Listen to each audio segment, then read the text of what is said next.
Capítulo 21. O segredo para uma grande fé. Você já sentiu alguma vez como se precisasse de mais fé? Você alguma vez já se olhou e disse para si mesmo que se tivesse mais fé, conseguiria seu avanço financeiro ou cura? Meu amigo, eu tenho uma boa notícia para você hoje. Fé não é uma luta. O ouvir a fé e as obras da lei estão totalmente em oposição. E visto que a lei tem a ver com os nossos esforços próprios, não há esforço próprio na fé. Dou graças a Deus por minhas raízes no ensinamento da palavra da fé.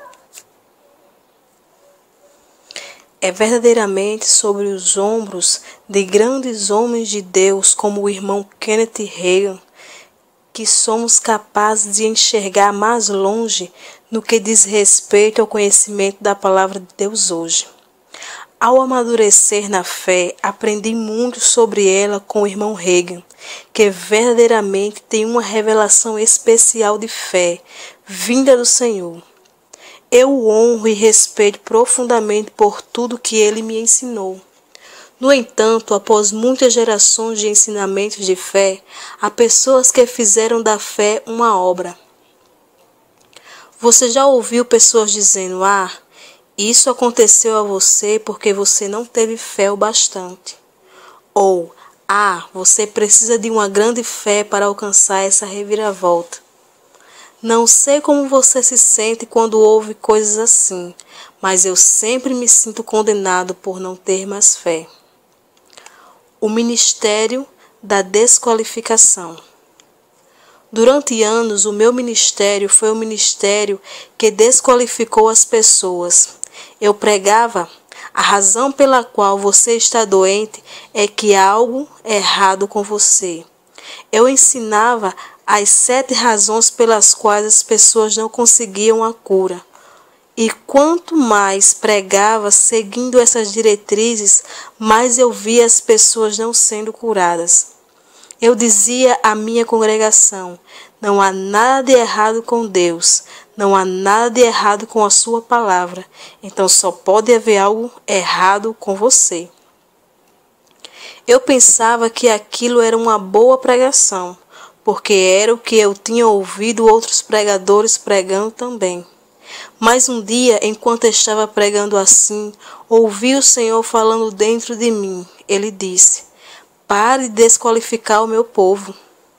Meu sangue já o qualifica, pare de desqualificá-lo.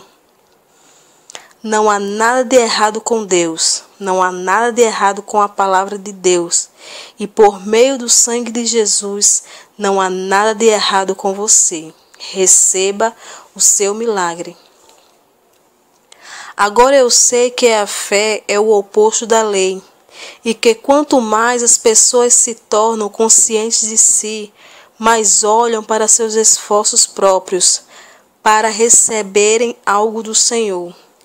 E mais, a fé é desgastada nelas. Então, quando o Senhor abriu os meus olhos para a graça, eu mudei inteiramente o que estava pregando e comecei a declarar para o meu povo: não há nada de errado com Deus, não há nada de errado com a palavra. E sabe de uma coisa? Através do sangue de Jesus, não há nada de errado com você. Receba o seu milagre. Aleluia! Quando eu parei de apontar nas pessoas o que estava errado com elas, e em lugar disso passei a apontar para o que estava certo por causa de Jesus, a fé foi transmitida e começamos a experimentar uma explosão de milagres, de cura como nunca antes. Cânceres foram curados, tumores foram sobrenaturalmente removidos e vidas foram transformadas. É isso que acontece quando os crentes sabem que são feitos justos pelo sangue de Jesus. Eles começam a entender que têm o direito comprado por sangue para serem curados e para experimentarem avanços financeiros e para desfrutar a restauração em seus casamentos. A fé não se torna mais uma barreira para receber as promessas de Deus.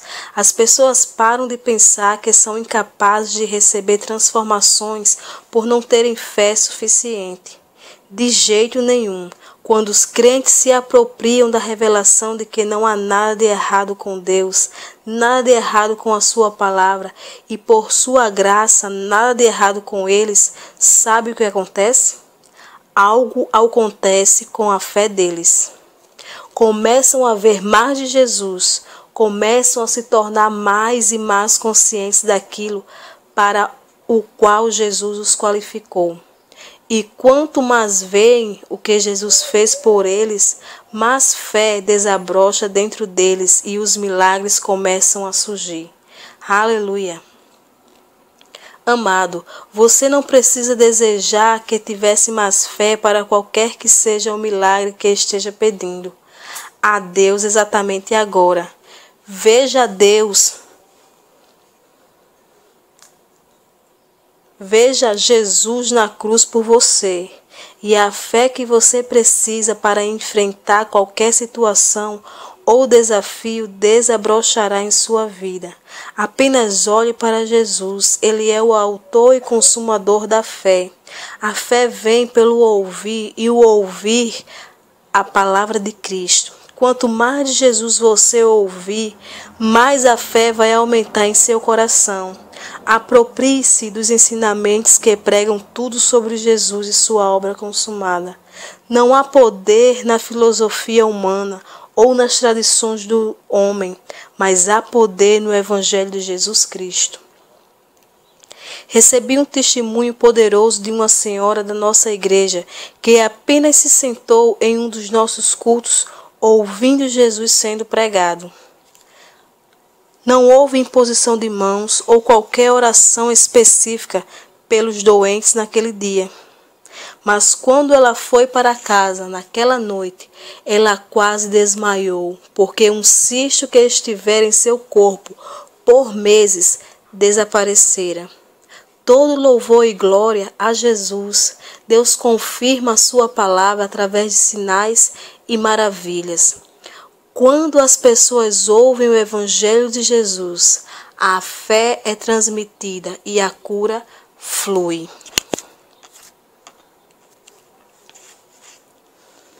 O segredo para receber o seu milagre.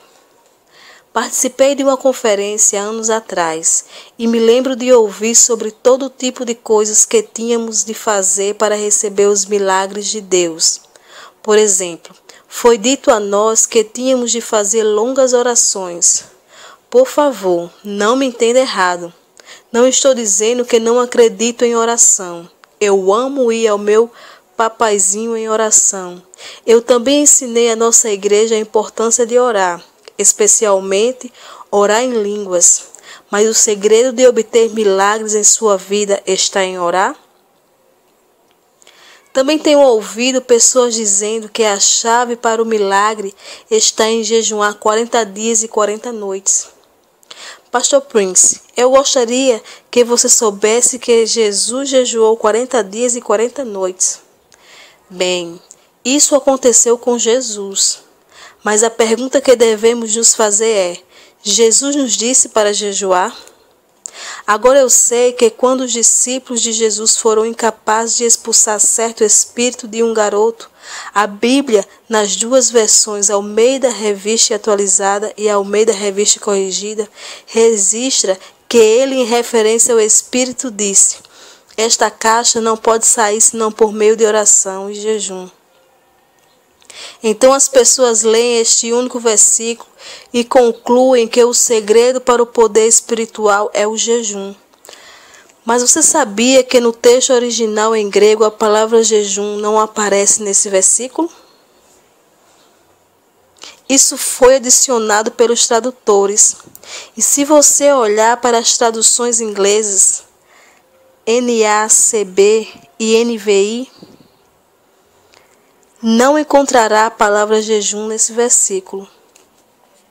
Em 1 Coríntios, o apóstolo Paulo disse que maridos e esposas não deveriam privar-se um do outro para relações sexuais, senão por consentimento mútuo por algum tempo, para vos aplicardes ao jejum e à oração, e depois ajuntai outra vez para que Satanás não vos tente pela vossa incontinência. Na versão Almeida Corrigida Fiel, novamente, após ler este único versículo de Paulo, as pessoas disparam a dizer que o segredo para o poder espiritual é a abstinência de relações íntimas com o cônjuge. Agora, se você pesquisar o texto grego original ou as traduções Almeida Revista e Atualizada e Almeida Revista e Corrigida, a palavra jejum não aparece aqui também. Se você está curioso para saber o que Paulo realmente se referia, então quero lhe contar que ele estava, na verdade, encorajando os maridos e esposas a terem uma vida sexual saudável, a não se privarem um ao outro do prazer sexual. Deus quer que você desfrute seu casamento, e quando você o faz, a palavra de Deus declara que o diabo não tem brecha para tentá-lo. No mesmo versículo, Paulo diz aos maridos e esposas: ajuntai-vos novamente, para que Satanás não vos tente por causa da incontinência. Pense nisso assim: depois que um homem come em casa, ele não tem mais fome quando sai com seus amigos. Quem tem ouvidos, ouça. Ao longo do Novo Testamento, Paulo raramente fala sobre jejum. No entanto, o corpo de Cristo de algum modo tem dado um jeito de fazer das obras do próprio homem, como o jejum, a ênfase principal. A ênfase de Paulo era a nova aliança da graça, mas em lugar de focar ou entender a nova aliança, as pessoas estão obcecadas em fazer. Elas dizem: esqueça esse negócio de graça, apenas me diga o que fazer. E você já observou o modo como as pessoas jejumam? Ao jejuar, elas se certificam de que todo mundo o saiba. Elas cheiram mal, seu cabelo fica despenteado, elas ficam mal-humoradas, os maridos ficam zangados com a esposa e os filhos e até chutam o cachorro. Eu consigo imaginar um desses indivíduos dizendo para sua esposa: mulher, você não sabe que eu estou em jejum hoje? Por que você preparou uma refeição tão maravilhosa para as crianças? Eu consigo sentir o aroma do meu escritório. Você não percebe que está me levando a tropeçar? E quando seu filho corre para ele e quer brincar, ele sumariamente empurra o filho para longe. Vai embora, garoto. Papai está ocupado com a palavra hoje. Vá brincar sozinho. Pare de me perturbar. Se é isso que acontece quando você está jejuando, bem, eu acho que é melhor você quebrar o jejum. Vá comer algo e desfrute a companhia de sua esposa. Se você estiver jejuando, o mundo inteiro não precisa saber disso. Por favor, lave o rosto, use shampoo no seu cabelo, coloque uma colônia após o banho e escove os dentes. A propósito, isso é uma advertência da Bíblia. Ela diz que você não deve declarar seu jejum ao homem, para que eles não fiquem impressionados com seus esforços. Em lugar disso, você deve ungir sua cabeça com óleo. Agora eu jejuo? Sim, eu jejuo, no sentido que muitas vezes estou tão envolvido com o Senhor em oração ou com o estudo da sua palavra que me esqueço de comer. Ele abre os meus olhos para certas verdades, um versículo leva a outro, e em minha avidez por ler mais da sua palavra, eu inconscientemente perco minhas refeições regulares e até mesmo acontece de eu me abster de dormir para estar na sua presença. Mas conscientemente eu não entro em um jejum acreditando que jejuar me fará alcançar meu milagre. Você está manobrando o braço de Deus? Quando você não entende o que significa se colocar sob a lei ou se colocar sob a graça, pode acabar tentando manobrar o braço de Deus com seus esforços, para convencê-lo de que você merece uma reviravolta ou milagre dele. Você realmente acha que porque jejuou 40 dias e 40 noites, ou orou 12 horas sem parar, Deus tem de responder às suas orações? Você está tentando manobrar o braço de Deus com suas obras? Ora vamos, meu amigo, a única razão pela qual Deus responde às nossas orações hoje é a obra consumada de Jesus. Não se engane mais, Deus não é devedor a nenhum homem. Nossos esforços para orar por um longo tempo, nossas pesadas orações e nosso jejum não o impressionam. Nenhum homem consegue merecer as bênçãos de Deus por seus esforços próprios. Não tem nada a ver com nossos sacrifícios, tem a ver com o seu sacrifício. Pela virtude de Jesus, todas as bênçãos de Deus e seu poder de realizar milagres já são seus quando você crê em seu Filho. Tudo que Deus vê é a obra consumada do seu Filho na cruz. E pela virtude de Jesus, todas as obras, bênçãos e seu poder de realizar milagres são agora seus.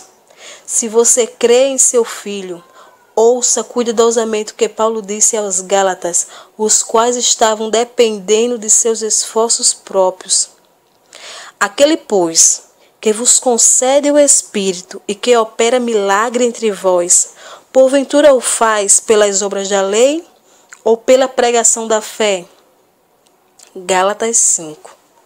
Olhe para todas as pessoas que receberam o milagre de Jesus durante o seu ministério na terra. Nenhuma só delas o mereceu. Elas não fizeram nada para obter seus milagres. Simplesmente receberam seus milagres por causa da graça de Deus. E também não encontramos qualquer registro de que aqueles que tentavam merecer as bênçãos de Deus, os fariseus, receberam qualquer coisa de Jesus. Quando você vê Jesus em sua graça, ele o vê em sua fé. Há alguns anos o Senhor falou comigo e disse: quando o meu povo vê a minha graça, eu vejo a fé deles. Você se lembra da mulher com fluxo de sangue, que tinha sangrado por 12 anos? Ela não somente viu Jesus como alguém cheio de poder de cura, mas também o viu como alguém cheio de graça. Como sabemos disso? Porque ela sabia muito bem que, segundo a lei de Moisés, era considerada impura por causa de sua condição e não deveria tocar em ninguém, muito menos ser vista abrindo caminho entre a multidão. Ainda assim, ela acreditava que se pudesse apenas tocar a orla da túnica de Jesus, seria curada. Em lugar de esperar punição por quebrar a lei de Moisés, ela estava esperando ser curada. Ela não viu em Jesus severidade e condenação. Ela o viu como um gracioso Salvador, transbordando em misericórdia e compaixão. No momento em que tocou sua túnica, imediatamente o fluxo de seu sangue estancou, e ela sentiu em seu corpo que fora curada de sua aflição. Ela era ao menos consciente de sua fé? Não, ela era consciente somente de Jesus, de sua graça. Quando ela viu sua graça, ele olhou ao redor e viu sua fé. Com grande ternura, ele lhe disse: filha, a tua fé te salvou. A fé, para qualquer mudança ou milagre em sua vida, desabrocha quando você vê a graça de Jesus. Você não precisa tentar invocar a fé para a cura ou finanças. A fé para qualquer mudança ou milagre em sua vida desabrocha quando você vê a graça de Jesus. Ele mostrou para que você pudesse viver. Ele morreu para que você pudesse viver. Você não merecia, mas mesmo assim ele fez isso por você. Veja Jesus na cruz por você. Essa é a demonstração da graça dele. E quando você vê a sua graça, sua fé se torna inconsciente e os milagres surgem. O segredo para uma grande fé. Você sabia que houve somente 2 pessoas na Bíblia de quem Jesus afirmou terem uma grande fé? A primeira foi o centurião romano. Ele veio a Jesus e disse: Senhor, meu servo está deitado em casa, imobilizado, e está sofrendo. E o Senhor disse: Eu vou até lá e vou curá-lo. Mas o centurião respondeu: Não, Senhor, eu não sou digno de receber-te sob meu teto. Apenas dize uma palavra e meu servo será curado. Eu também sou um homem com autoridade e tenho soldados comandados por mim. Quando digo a um soldado para vir, ele vem. Quando digo a um soldado para ir, ele vai. E quando digo ao meu servo para fazer algo, ele o faz. Agora atente para a resposta de Jesus. Ele disse: Não encontrei uma tão grande fé, nem mesmo em Israel. Enquanto eu lia a Bíblia, certa noite o Senhor me perguntou: por que aquele homem teve uma grande fé? Imediatamente respondi que era porque ele, sendo um centurião romano, era um homem de autoridade, e assim entendeu a autoridade do Senhor Jesus. Eu estava confiante sobre a minha resposta, pois tinha aprendido que para ter uma grande fé precisamos entender a autoridade do Senhor e a autoridade que ele dá ao crente. O Senhor me disse: Bem, e quanto a outra pessoa de quem eu disse ter uma grande fé? Ele estava se referindo à mulher sírio-fenícia que tinha uma filha possuída pelo demônio. Ela tinha ido até Jesus e suplicado a ele que expulsasse o demônio de sua filha. Mas Jesus respondeu: Não é bom tirar o pão dos filhos e atirá-los aos cachorrinhos. Jesus estava dizendo que não era bom jogar o pão destinado aos judeus para uma gentia. Mas a mulher replicou: Sim, Senhor, mas mesmo os cachorrinhos comem das migalhas que caem da mesa de seus senhores. E Jesus disse: Ó mulher, grande é a tua fé, seja conforme a tua vontade. Naquela mesma hora sua filha foi curada. O Senhor prosseguiu: Bem, se o centurião tinha uma grande fé, porque entendeu a autoridade, e quanto a essa mulher? Ela não era um soldado, era uma dona de casa. O Senhor me pegou com esse argumento e eu pensei: bem, lá se vai a teoria que aprendi nos anos passados. Pois que autoridade esta dona de casa podia ter compreendido, não sendo um soldado? Então o Senhor disse: Filho, olhe para o denominador comum entre estas 2 pessoas e você descobrirá o segredo para uma grande fé. Amigo, eu estava empolgado, estava prestes a descobrir o segredo para ter uma grande fé. Mas depois de mais de meia hora, eu ainda estava sentado em meu escritório, procurando pelo denominador comum. Eu estava procurando e não chegando a nada. Eu simplesmente não conseguia encontrar a resposta. Finalmente, minha brilhante mente relâmpago me disse que eu deveria pedir a resposta ao Senhor. Então eu disse: Senhor, tu tens que me mostrar, porque eu não consigo ver a resposta. Um era um homem, a outra era uma mulher. Um era um soldado e a outra era uma dona de casa. Eu não conseguia visualizar o que eles tinham em comum. Então o Senhor disse o seguinte para mim: ambos eram gentios, eles não eram judeus. E ele disse: um era romano e a outra era uma cananeia. Ambos não estavam sob a lei de Moisés e, portanto, não se qualificavam. Eles não estavam sob condenação e então podia ter uma grande fé para receber de mim. Uau, que revelação poderosa!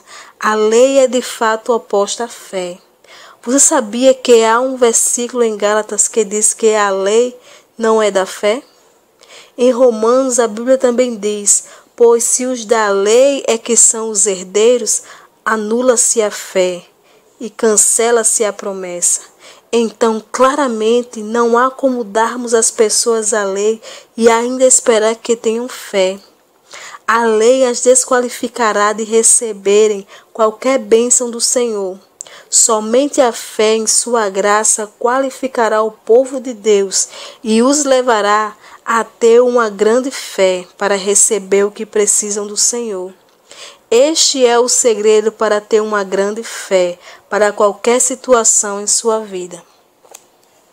Não fique somente com a minha palavra sobre isso. Pesquise na Bíblia por si mesmo e veja se a revelação que recebi do Senhor é bíblica. Está bem ali na Bíblia, eu não aprendi isso de um homem, nem li em livro algum. Foi uma revelação dele. E observe que, quando o Senhor fala, ele sempre se volta para a Bíblia. Ele é sempre consistente com sua palavra escrita. Fé inconsciente. Eu creio de todo o meu coração que quando você se coloca sobre a graça e a liberta das obras da lei, a fé deixa de ser uma luta ou barreira, porque você passa a caminhar numa fé inconsciente. Você não ficará se perguntando: eu tenho fé o suficiente? O tempo todo, mas verá Jesus e sua graça, e a fé brotará no seu interior. É simples assim. Tudo que você recebe de Deus, recebe pela fé em sua graça. Caminhamos por fé, combatemos o bom combate por fé. A vida cristã é uma vida de fé em sua graça. Quanto mais de sua graça você recebe, mais fé brota. Nosso problema no passado foi que colocamos nossa fé em nossa própria fé. E isso não funcionou. Devemos colocar nossa fé na graça e no amor de Deus, pois a Bíblia diz que a fé funciona pelo amor. Essa não é uma referência ao nosso amor, mas ao amor de Deus por nós. Fé é trazer para fora do âmbito do Espírito o que já está lá, algo que já é uma verdade sua. Fé não é tentar fazer acontecer algo que não está ali. Fé é trazer para fora do âmbito do Espírito que já está lá, algo que já é uma verdade sua. Não estou dizendo a você para confessar algo que você não é. Se confessar ou não confessar que é a justiça de Deus em Cristo, você ainda é a justiça de Deus em Cristo. Mas se confessar, você se torna consciente disso. Você percebe essa verdade e ela se torna poderosa e real em sua vida. Você não confessa que é justo a fim de tornar justo. Você confessa que é justo porque já é justo. Do mesmo modo, você confessa que é rico não para se tornar rico, mas sim porque já é rico por meio de Jesus na cruz. Ele se tornou pobre para que através do seu poder você pudesse se tornar rico. Você confessa isso para ser consciente de que por intermédio de Jesus você já é rico. Isso não é ter fé na fé. Isso é fé na bondade e na graça de Deus. Fé no sangue de Jesus. Muitos crentes estão obcecados em olhar para a sua própria fé, para salvá-los e assim promover bênçãos em suas vidas. O que não percebem é que não é a sua fé que os salva, é a graça de Jesus, é o seu sangue que os salva. Se você acredita que é o sangue que o salva, Deus vê isso como fé no sangue. Ainda assim, não é sua fé no sangue que o protege, liberta ou salva. É simplesmente e apenas o sangue que salva você. Quero ilustrar essa verdade com uma representação que pode ter acontecido na noite anterior à noite em que os israelitas foram libertados do Egito. Na noite da Páscoa, Deus disse: quando eu vir o sangue, passarei por vós. Lembre-se, houve 9 pragas, mas não foram as pragas que libertaram os israelitas do Egito. Foi o sangue do Cordeiro. Após as 9 pragas, o coração do faraó ainda estava endurecido. Então Deus finalmente usou sua carta de trunfo. E só então o faraó libertou os israelitas. O trunfo de Deus era o sangue do Cordeiro. O diabo não tem defesa contra o sangue. Observe, os primogênitos dos israelitas foram protegidos, não porque eles eram bons, eles foram protegidos por causa do sangue do Cordeiro. Se os filhos de Israel tivessem falhado na aplicação do sangue do Cordeiro nos umbrais de suas casas, seus primogênitos não teriam sido poupados. Eles teriam morrido juntamente com os primogênitos dos egípcios. Eles tampouco foram protegidos porque eram judeus, mas por causa do sangue do Cordeiro. Deus não disse: quando eu vi o bom nome da sua família, todos os seus títulos e maravilhosos, ou que você é de uma nacionalidade em particular, eu passarei adiante de você. Não, a bênção foi inteiramente baseada no sangue do Cordeiro. Quando eu vir o sangue. Do que fala o sangue do Cordeiro? Fala do sangue do nosso sacrifício, Jesus Cristo. Ele é o verdadeiro Cordeiro que tira o pecado do mundo. Da mesma maneira, hoje, Deus não olha para o bom comportamento, observância da lei, herança cristã ou títulos para abençoá-lo e guardá-lo de todo o mal. Não, ele olha para o sangue de Jesus. A partir do momento em que você recebe a Jesus Cristo, seu sangue o cobre perfeitamente.